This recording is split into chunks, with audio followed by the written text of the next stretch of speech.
Nick, you guys, every week you get those referee tapes. This week they, said they were going to call it tight with the tush push or the sneak play. How do you handle that when something like that comes?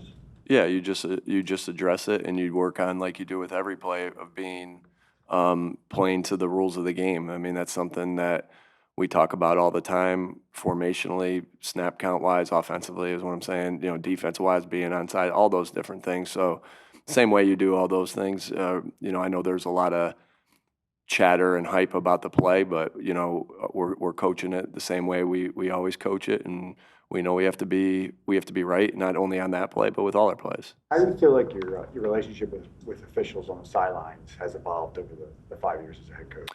Yeah, I really respect how hard their job is and the job that they have to do. Like nobody's high-fiving a referee after a play, or whatever it is and saying great. Well, I guess maybe sometimes if you're on the benefit of it, but they have a really hard job. I mean, and I think, you know, obviously I'm emotional on the sideline, and I think throughout the year, throughout the years, I've come to understand more and more how hard their job is, and they're not getting any love or anything like that. So that doesn't mean like in the heat of the moment there's not an argue about a call. But I think I think my personal growth there has been much better. From day one, and you try to grow in everything that you do. But I can't tell you how much I respect the job that they have to do and how they have to do it. They have to make these split-second decisions, and half the people in the world are gonna hate their call, and half the people in the world are gonna love their call, and that's a tough job. And so, I think just I can't say enough how much I respect the job that they have to do, and when you're in those things, when you're in those heat of the battle things, you just respect that, and because it's a really tough job. Think the interactions, good or bad, can affect how they officiate a game? No, because I think I think they're very professional.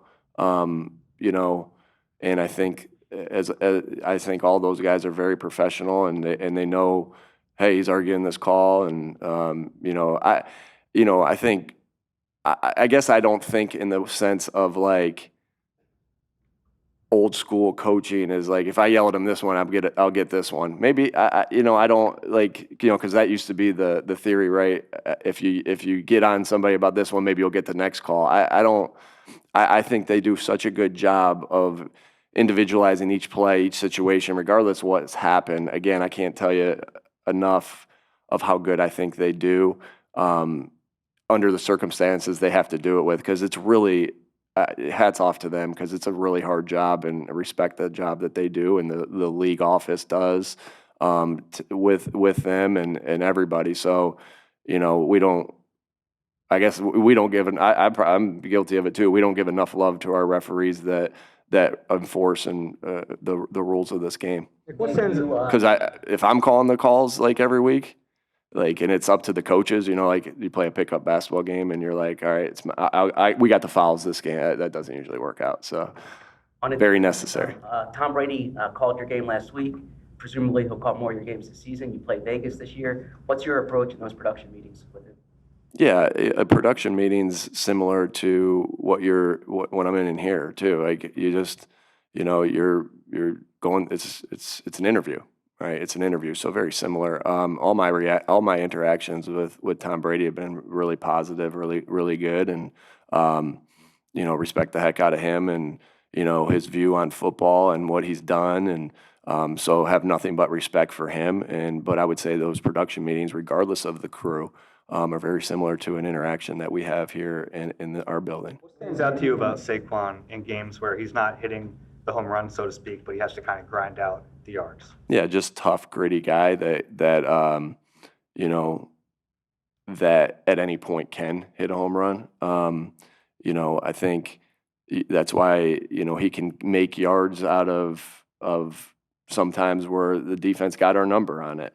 And so I respect that in any player that, you know, where it's a gritty, grimy game, and you got to make the plays that you make. And sometimes it's not even like, oh, hey, that was a 4-yard run. Sometimes it's like, hey, it was a 2-yard run, but it was a really good run. And so, yeah, you just admire his mental toughness, you admire his toughness, you admire the offensive line's toughness and the offense's grit to push through those moments. And, you know, when you're grinding it out, but, you know, just happy he's on our team. Nick, you talked a lot since you've been here about one of your favorite parts of coaching is helping a player grow off the field. You've been with Jordan Davis since he got here, the highs, the lows. He's playing at a high level right now. He's, you know, in good shape. I was wondering your perspective on his journey and maybe like the pride you feel watching him play at a high level now. Yeah, he's obviously playing at a very high level right now, and he's worked really. I love when guys work their butts off to achieve their goals and help the team win, and he's obviously done that. You know, probably had to go through, you know, a lot of questions about him early on, and just his mental toughness to be able to push through that and just continue to grow and develop as a player has been awesome. And the shape that he's in, he's obviously worked really hard to be in that shape, and he's showing that out in the field, and you know, that consistency and obviously Jordan Davis, you know, is well liked in the locker room, well liked with the coaches. I mean, he's a guy that when he comes into this building brings a smile to everybody's face. You can't be around. You've seen him. You've talked to him, right? You can't be around Jordan Davis and not leave that conversation feeling good about yourself and good about your team and everything like that.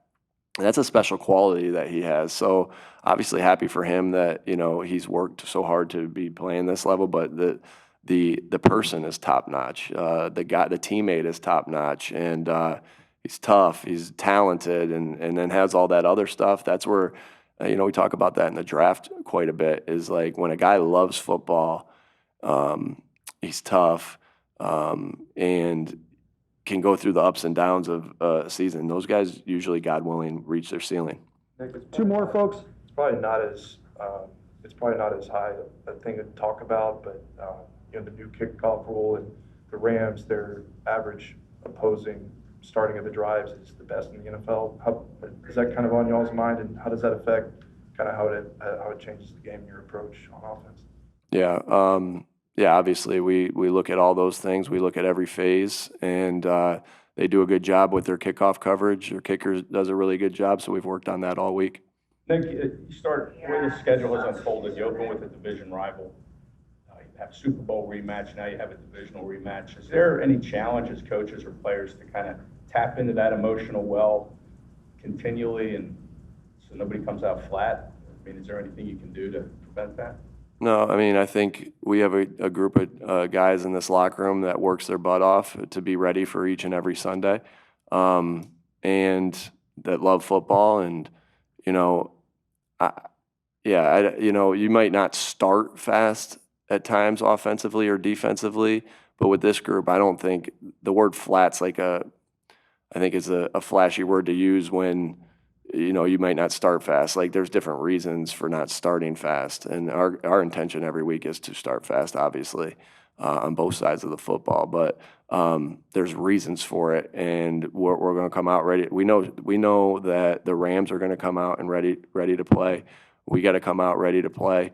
That's part of the process of practice. To have confidence in the plan, that's part of the process of practice. When you know, might take a period off here and there to make sure they're fresh in those scenarios. And so can't tell you how much respect I have, again, for this Rams team that we've played often these last 2 years, these last 3 years. I think they got phenomenal players all over the board, and I think Coach McVay is one of the best coaches in the NFL, and I know he'll have his team ready, and, you know, that's our goal, obviously, as well. All right, thanks, folks.